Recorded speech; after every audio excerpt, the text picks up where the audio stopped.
Yo, what up, everybody? This is Mr. Mike, and this is the another edition of the Trucker Diary series, bitches.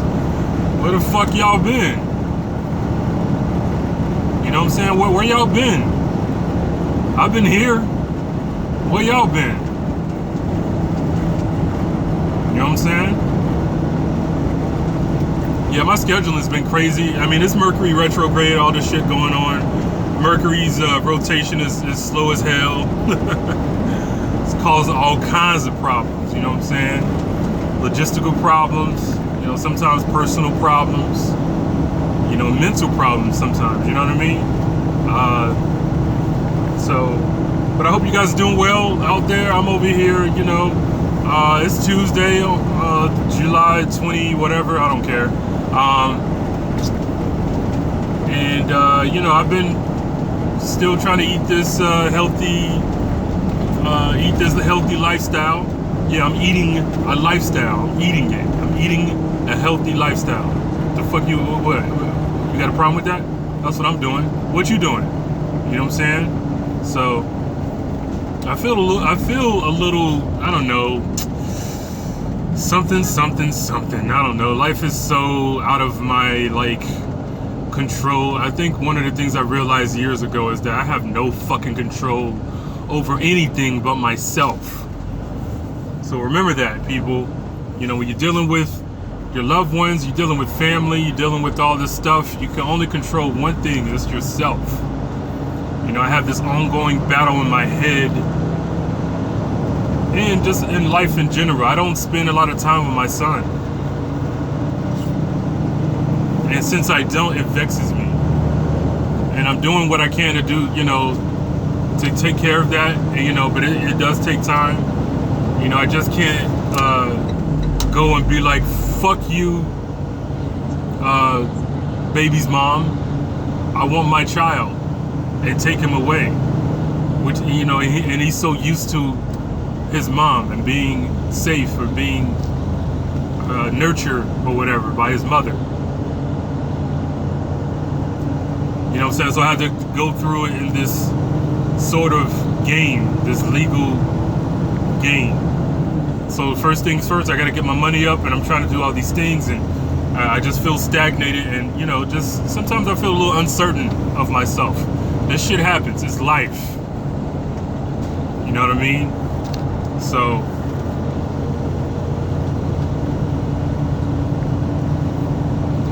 but yeah, I hope you guys are doing well. I'm out here in, Ocala. I'm heading back to Jacksonville. It's been a fucking crazy day. You know, first of all, I was supposed to do local runs all day today. But the first empty trailer I picked up, the wheels were locked up.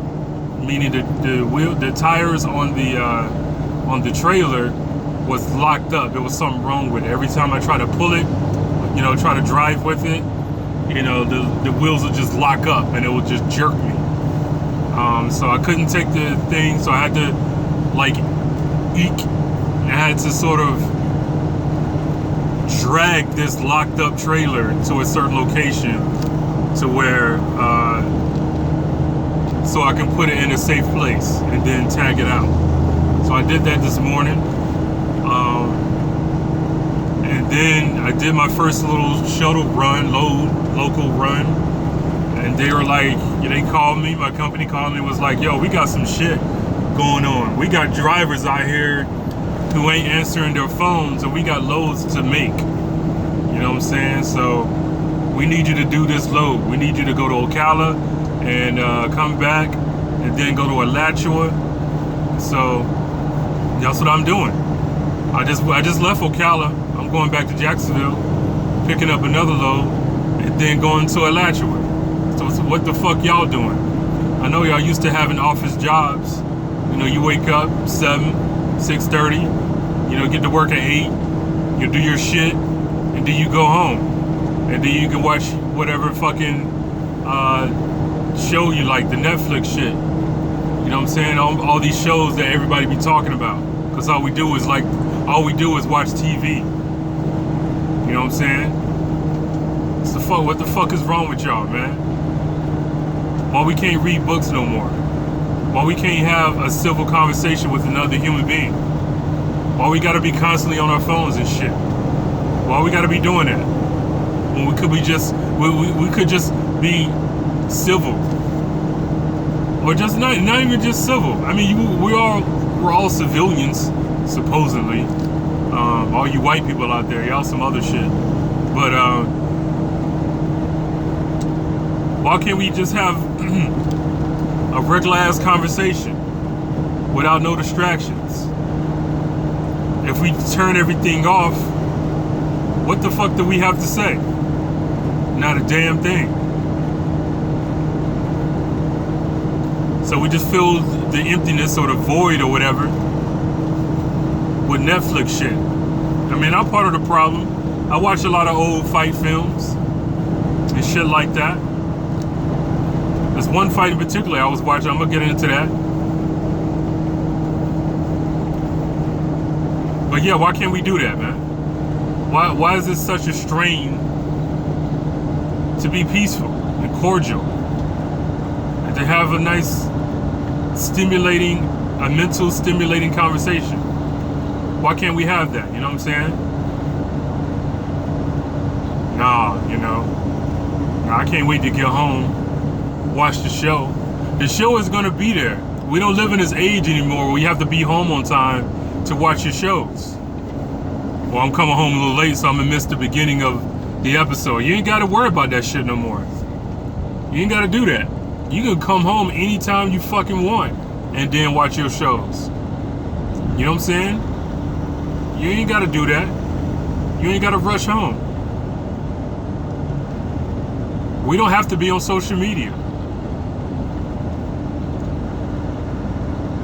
You know what I'm saying? We don't have to log in to see what the fuck other people are talking about, what they're bitching about, or complaining about. You know what I'm saying? We don't have to stay tuned to that. We don't have to sit there and scroll through people watching them in the hospital. You know what I'm saying? My girl was like, I hate when people, post pictures of them in a hospital. I'm like, I hate when people post anything. You know what I'm saying? I mean, most of the shit we post is bullshit. We get it from other people. We get it from other memes. We get it from other sources. We don't really say shit. And then once we do say something, everybody got a fucking problem because we're not used to saying anything. We used to just pass it along, memes and shit. That's our bread and butter nowadays. That's our communication.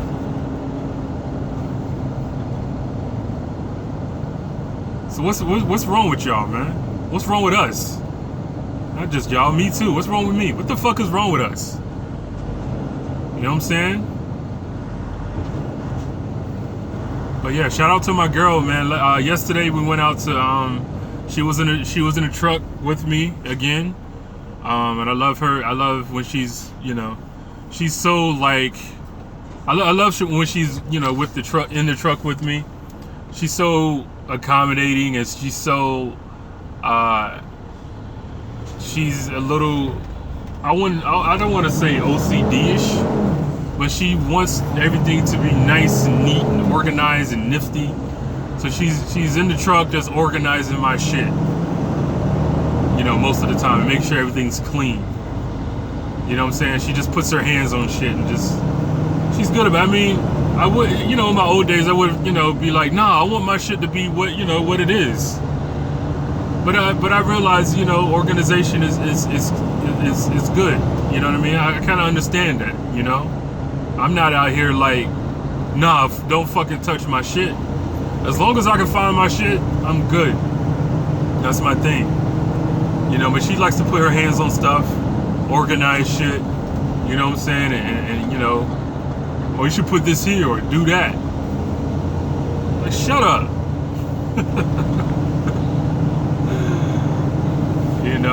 But she's good. She's real good. But yeah, we went yesterday. I had to take a load all the way down to Fort Myers, Florida, and went all the way down there and drove all the way the fuck back. It's beautiful. You know what I'm saying? So, but yeah, we talked about, you know, talked about, you know, our past history. You know what I'm saying? Like some of our, you know, I grew up in a church and how that affected me. Talked about that. She grew up in a church. She was talking about singing in choirs and shit like that. I told her I sung in a choir. I played music, tap dance, mime, all that shit. Like performing arts in the damn church. I've done that. I was raised doing that. You know what I'm saying? So, but yeah, you know, but we talked about that. You know what I'm saying? I talked about some of my sexual past. I mean, we talked about it before. We, you know, kind of, you know, once, you know, mention it again. You know what I'm saying? I'm not proud of my sexual history didn't start until like, you know, 20s. You know what I'm saying? I mean, in my teens, I thought I was gay. Well, I didn't think I was gay. I just didn't think women wanted me. So if women didn't want me, I'm probably, you know what I'm saying? Like I try to, you know, get with all these women. Me growing up being a son of a preacher, you know, women that I liked, you know what I'm saying? They assumed that they were going to corrupt me. You know what I'm saying? So they didn't want to get involved with me. Which is all bullshit. But yeah, you know what I'm saying? But I wasn't a thug. I wasn't the guy with the shit, with the you know, whatever. I wasn't that dude. You know what I'm saying? So like, so that I got that shit going on. So we talked about that. Me and my girl talked about it yesterday. Going to Fort Myers and back. You know what I'm saying? We talked about some of those things. It's good to talk, man. Just share. And a lot of times I feel myself getting a little, you know, because she likes being involved in what people are doing with social media. So she's on her phone, and when I see her on her phone every once in a while, I'll like to chime in on some shit. Like, look at this, look at this scenery or whatever, because she's, you know, she has a good eye for photography and all that, and she does that. So I just try to, you know, a lot of times, I know a lot of women, of course, you guys want attention, but I be wanting attention too, like, or not just attention, or just, you know, be away from your phone, be away with the phone when we're around each other, you know what I mean? I mean, I know I do, I check it. I check my phone and see what's going on every once in a while with them when I'm with people, but I'm like, fuck that, you know what I'm saying? Let's talk about anything. Let's make up shit. Let's make up gibberish. Let's connect on some gibberish level. Make up a tune or something, you know what I'm saying? But at the same time, you know, we did, I helped her, you know, she has a GarageBand on her computer. You know what I'm saying? I helped her use that. I've used GarageBand before. She has a more of an updated version because she has a better iMac than I do. But yeah, she has GarageBand. I helped her use it. I helped her, you know, create a beat, get something going. How to make certain adjustments, volume, EQs, and things like that. Just basic shit. And now she's excited about it. She's gonna be making more beats, so you be hearing from her making beats. You know what I'm saying? So, but that's her. You know, we did our thing. You know what I'm saying? But yeah, doing things together, it really is a beautiful thing when you love somebody. You know what I mean? So, but oh yeah, in boxing news, I've commented and talked about how I didn't think Thurman was going to beat Pacquiao. I don't think, you know. And so that fight happened Saturday. Pacquiao walked away in a split decision victory. So one judge had it for Thurman, and the other two had it for Pacquiao. So when Jimmy Lennon Jr., you know, read the scorecards, he had some tension when he read that final judge scorecard, because, you know, when it's a split decision, you know, the ring announcer will say, Judge number one gave it to Pacquiao, and then judge number two gave it to Thurman, and then the third, when they read the third one, they add a little bit of tension. You know what I'm saying? But I like what Jimmy Lennon Jr. does.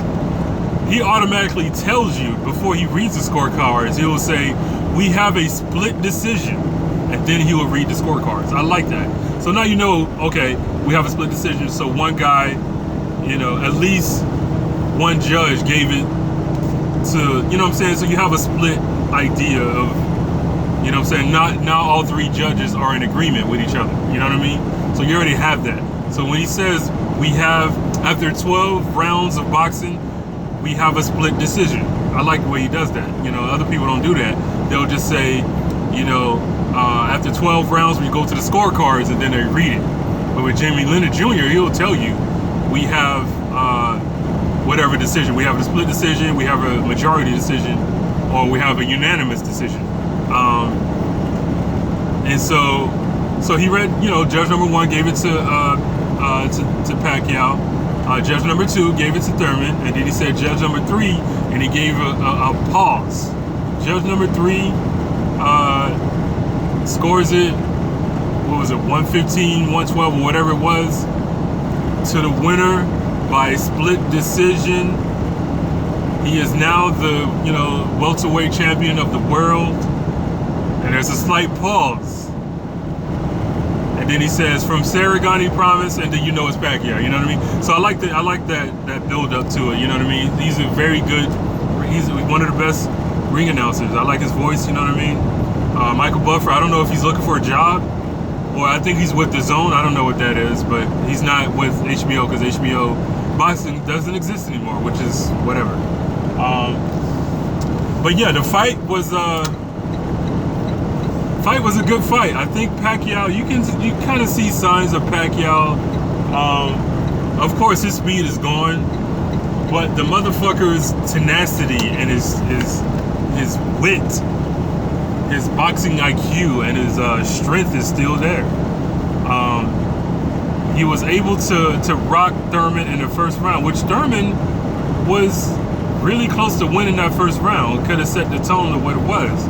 But the last few seconds, I think the last 30 or 20 seconds in the first round, you know, he got caught backing up. You know, if you're trying to back away from the attack, you just can't go laterally. You just can't go straight back. You know, move your head side to side. So if something's coming at you, it'll miss. You know what I'm saying? It's kind of like if you're standing in the middle of the road, and there's a truck coming at you. This is the Trucker Diary series. If there's a truck coming at you, and you see it right in front of you, you don't turn around and run the opposite way. You know what I'm saying?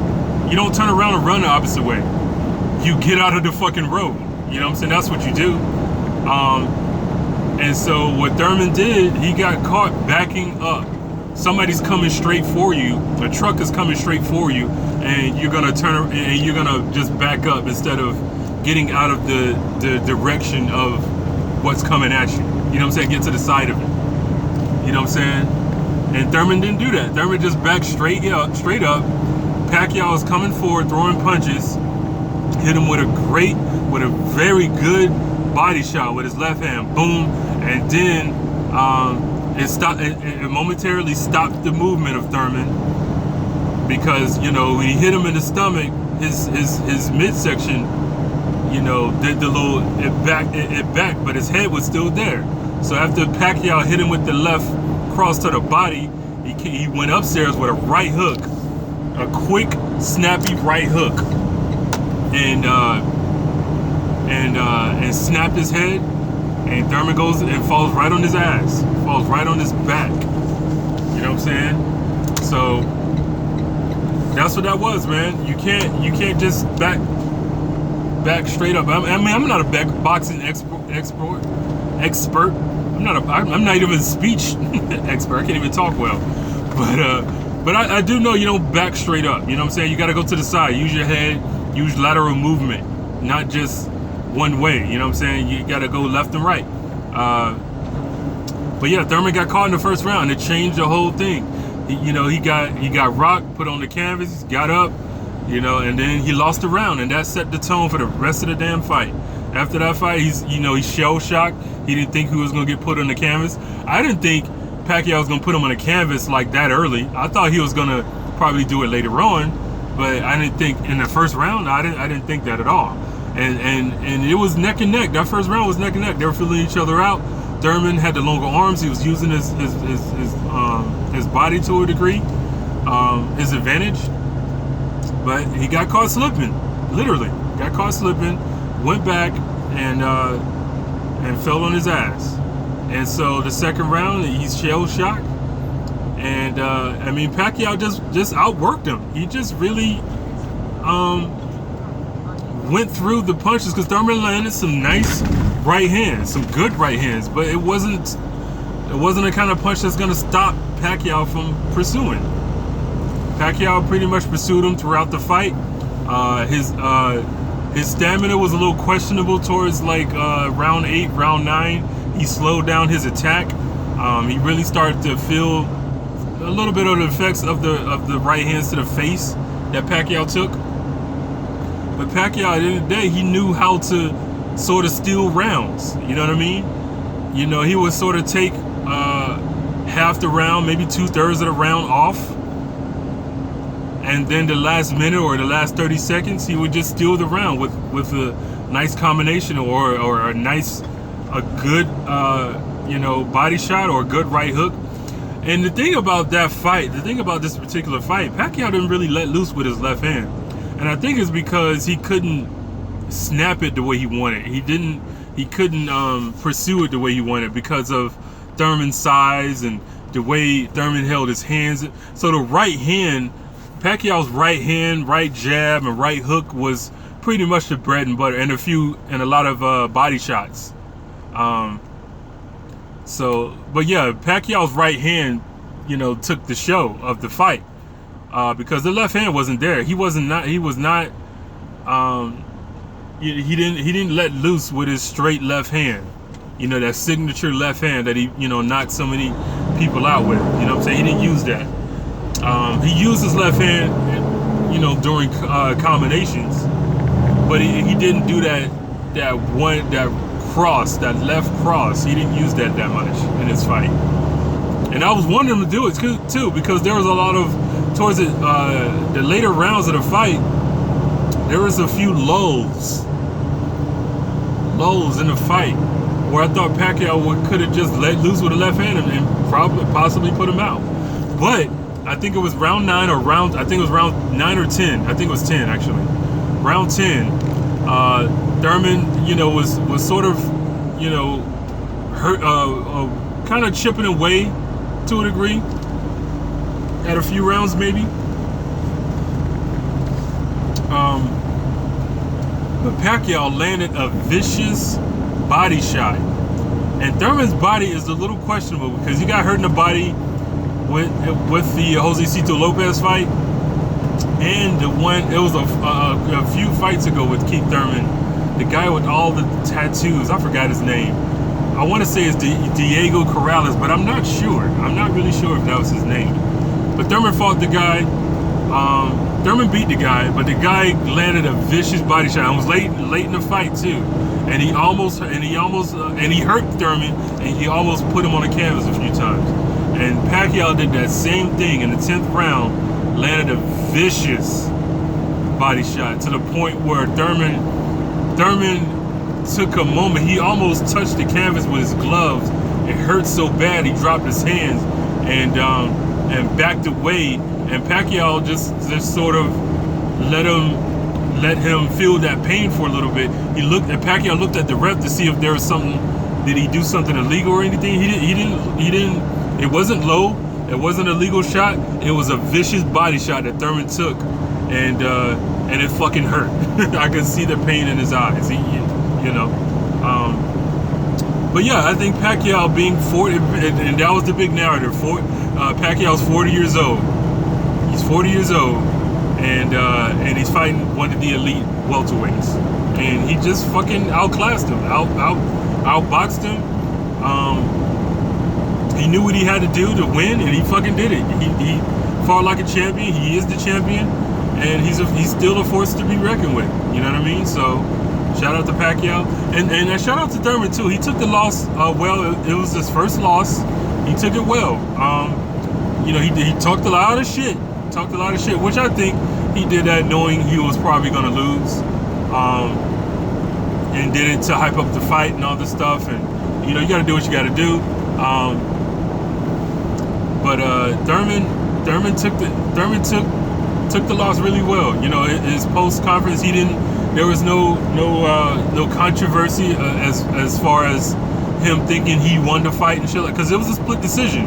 You know, usually when there's a split, you know, people would say there's enough leeway to be like, oh, Thurman won the fight. And a lot of people fucking thought Thurman won based on just stats, because Thurman landed more punches. You know what I'm saying? And you look at the stats, Thurman landed more power punches. But the problem with that is that they only show you quantity and not quality. You know what I'm saying? Pacquiao's punches mattered more. It hurt Thurman. You know what I'm saying? All those punches that Thurman hit Pacquiao, it didn't hurt Pacquiao. Pacquiao didn't go to a corner, you know, from a vicious body shot that he took. You know what I'm saying? And looked at the ref, was like, yo, you know, he didn't do that. You know, and when Thurman hit him a few times with a nice right hand, it didn't stop Pacquiao from pursuing it. It didn't stop him from fighting. It didn't stop him from attacking at all.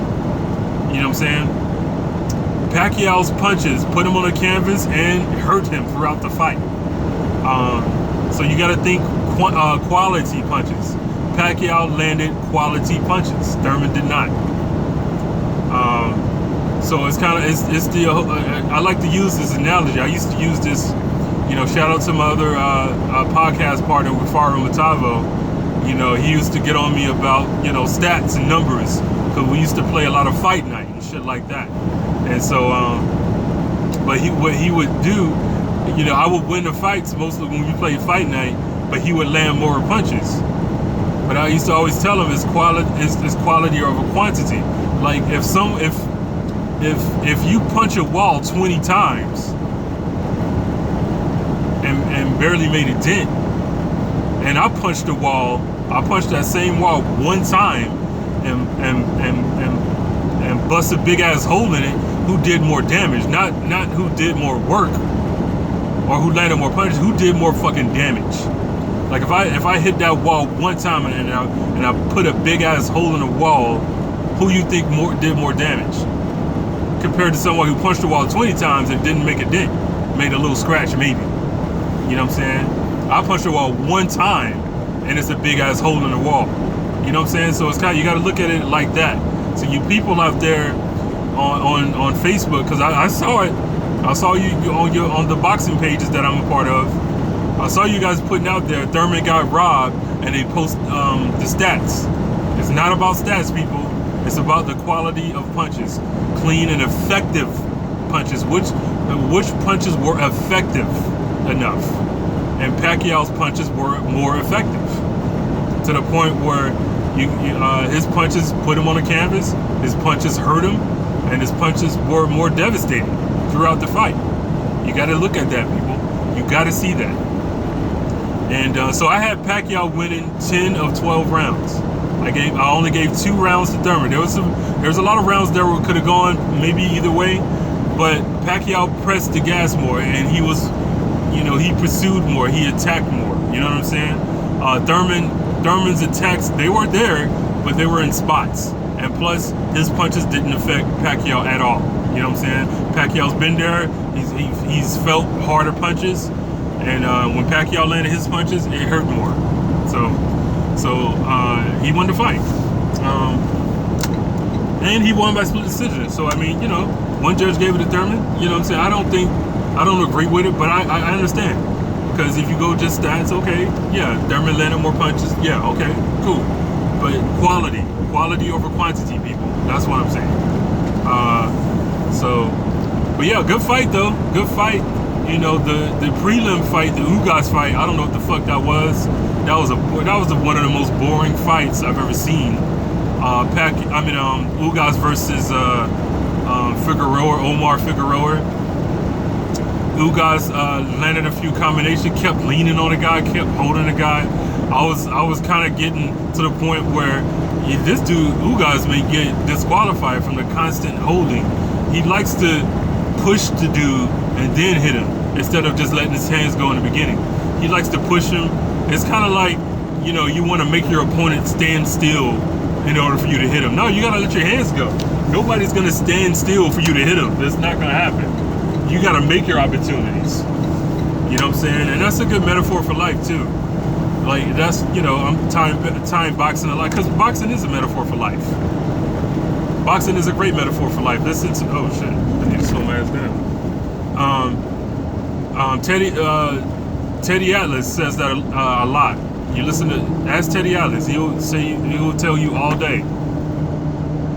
Boxing is a metaphor for life, and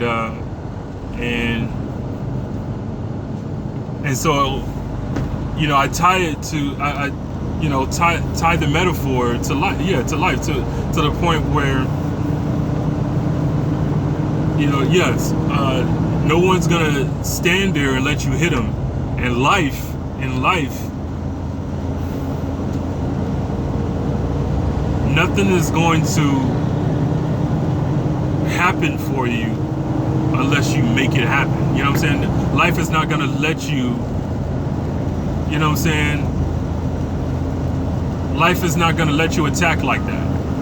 You know what I'm saying? So you gotta think about these things, you know what I mean? So just a second, hold on, you know what I'm saying? Hold on. Man, you know what I'm saying? I forgot what I was talking about. I think I was talking about, you know, boxing is a metaphor for life. All these phone calls, Rufaro's calling me from the other podcasts. Then my job is calling me from other motherfuckers, and like, you know, ugly people and white people I gotta deal with every day, you know what I'm saying? But yeah, boxing is a metaphor for life, and I think, yeah, you just can't, in life, you just can't back up. Or excuse me, you just can't, oh yeah, I was talking about the prelim to the Pacquiao-Thurman fight, the Ugas versus Figueroa. And Ugas was, I was talking about how he was, shit. How Ugas was just almost close to being disqualified from constant holding. He wanted to, you know, it's kind of like when you say, you know, stay still so I can hit you. You can't do that. Nobody's gonna sit there and let you hit them, and life is not gonna sit there and let you hit life without some, you know what I'm saying?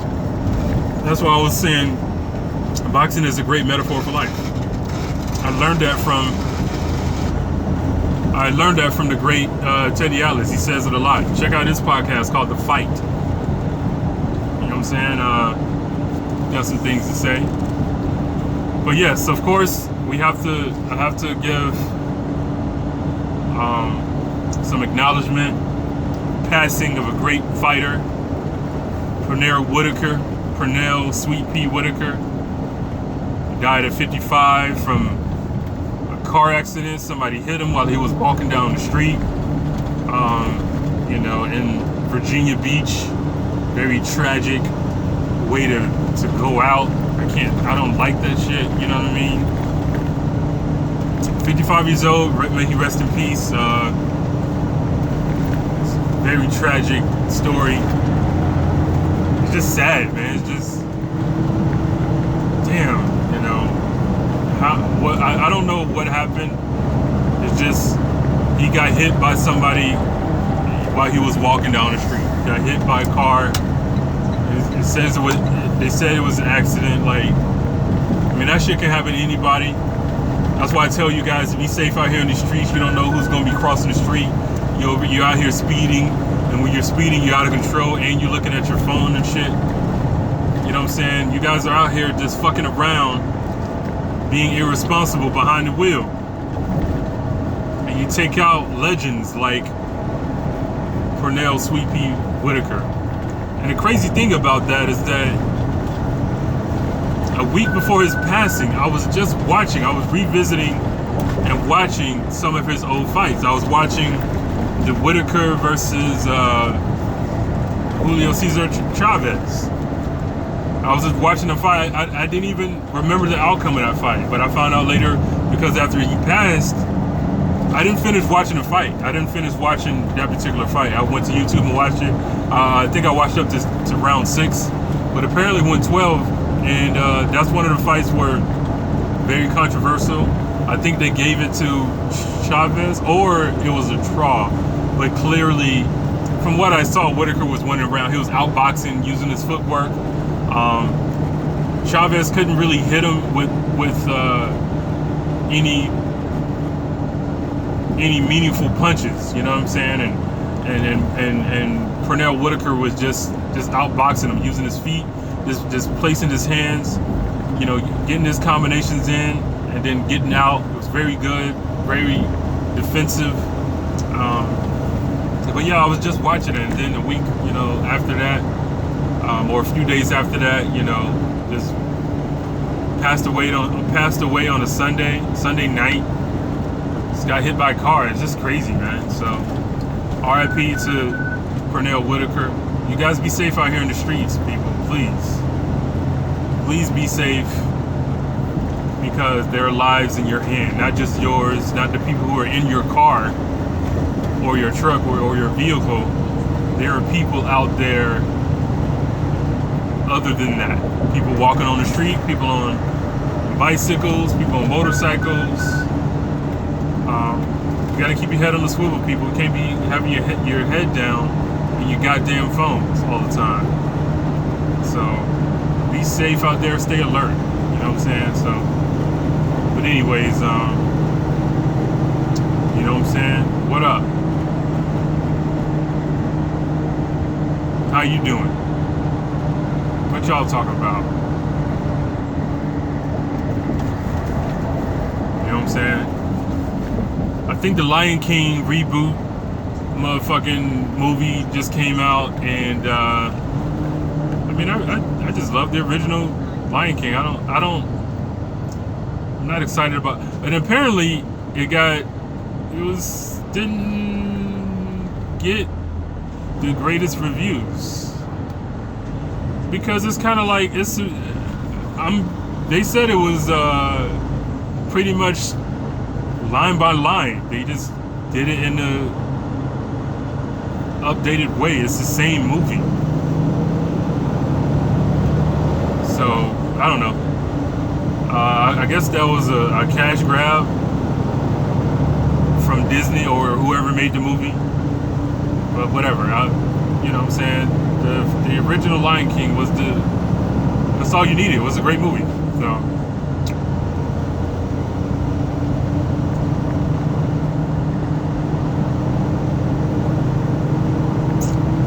Anyways, I'm going to cut this short because this shit just be happening. You know what I'm saying? I got too many things to do. You know, this day is kind of just stagnant and just a little discombobulated with how the way is, how the day is going. You know what I'm saying? So I'm gonna end this pretty early. I'm about to. I just arrived in Jacksonville. I'm about to drop this load and pick up another load and go to Alachua. There's a lot of shit going on. A lot of dropping hooks, a lot of logistical problems, a lot of motherfuckers, white people doing their shit. You know what I'm saying?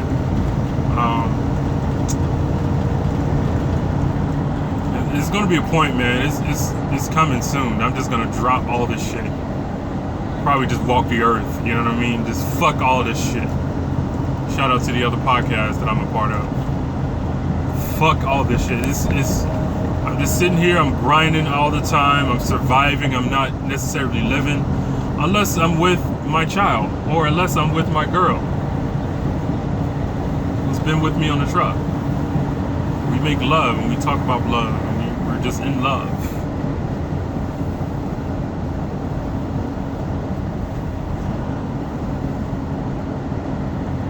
I really want to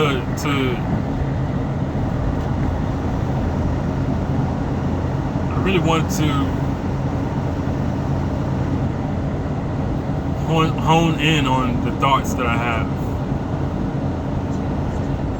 You know, we create our own reality with our thoughts.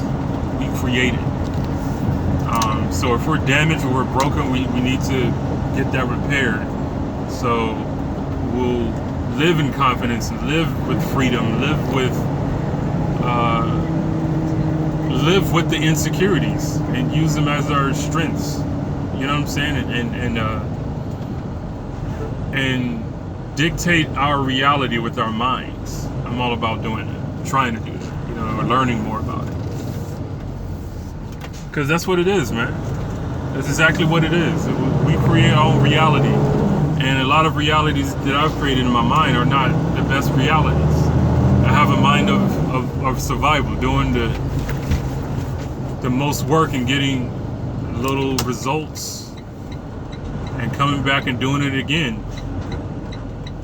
And being insane, you know, doing the same thing and expecting different results. I don't think I expect different results. I just sort of like expect, like, but that's the thing, you know, expectations. But just knowing how powerful my mind is and creating my own reality based on my thoughts. That's what I'm about. So, but it's whatever. I'm getting there. Every day is a blessing. Every day is a new opportunity to learn and advance yourself. So take that in, people. Take that in. To advance your life. Advance your way of thinking.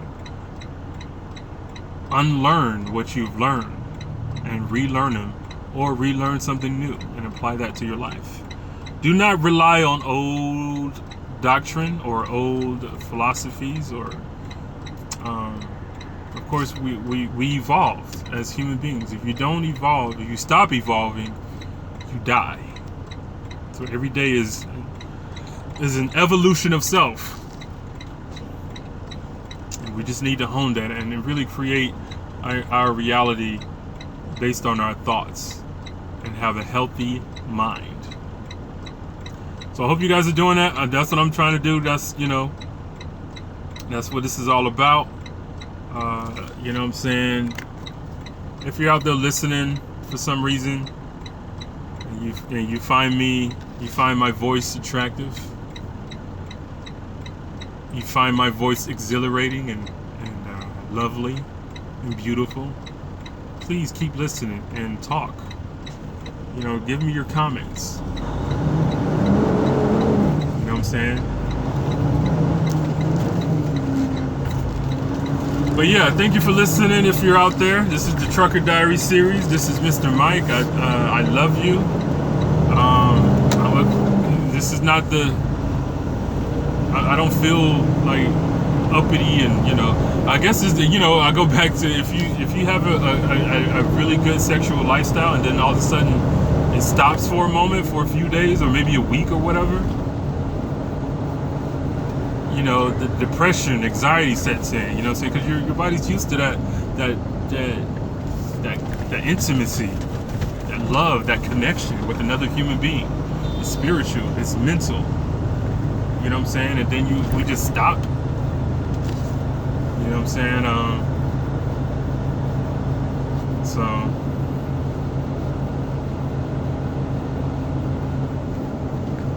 So I'm not feeling the best. You know what I'm saying? But it is what it is, and that's what it's gonna be. At least, and this is some great news. My dick is getting bigger.